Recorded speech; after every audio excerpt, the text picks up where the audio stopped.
There on the Hill. Mike Emanuel tracking it for us. Thank you, Mike. Time for analysis. Want to bring in Daniel Harper, contributing for the Washington Free Beacon. Daniel, how you doing? And good morning to you. There is... I'm excellent. Great to be here. Yeah, thank you for coming back. As you explained, there is a real urgency among leadership. What are you hearing about that?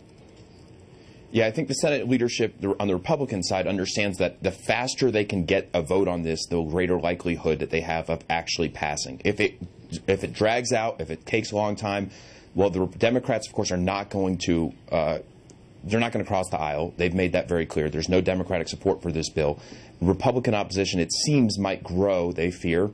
And there might be a rallying cry. There might be constituents who express concerns in some ways, like when Obamacare was passing, there was those health care town halls that a lot of the Democratic members of Congress had to, return to and get berated by constituents. There's a fear that that will happen, I think, on the Republican side. And so that's why Mitch McConnell wants to do this as soon as possible. Yeah, I get it. But there is, of course, opposition anyway. We heard some of that opposition from Republicans over the weekend. First, Ron Johnson. This is from Meet the Press on Sunday morning.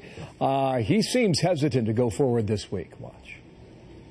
I don't have the feedback from constituencies who will not have had enough time to review the Senate bill. We should not be voting on this next week, but we should have started the process reaching out to the Democrats, pointing out the fact that Obamacare didn't work. It did drive premiums up. So let's see how he moves throughout the week and what he says. President Trump tweeted this: Democrats have become nothing but obstructionists. They have no policies or ideas. All they do is delay and complain. They own Obamacare.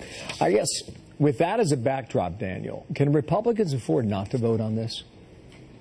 Well, I think the biggest indicator will be the CBO score. So I think if it's a good, decent CBO score, I think it will make it a lot harder for Republicans to vote against it.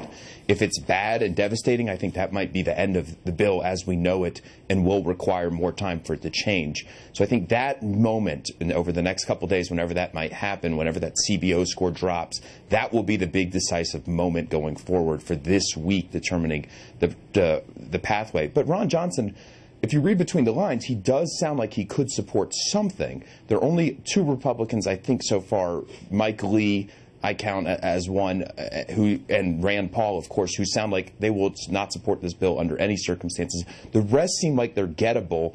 But according to Susan Collins, senator from Maine, there's another 7 to 8 Republican senators who have reservations about the bill. So already Republican leadership has to contend with then 12 to 13 Republican senators who are on the fence or against it. So it's a lot. It's a big haul for Mitch McConnell to do, but he is very good at rallying his party. So he can herd the cats. You're right about that. Daniel, good to have you back. Daniel Halper there with us live today out of Aspen, Colorado. I appreciate the time there.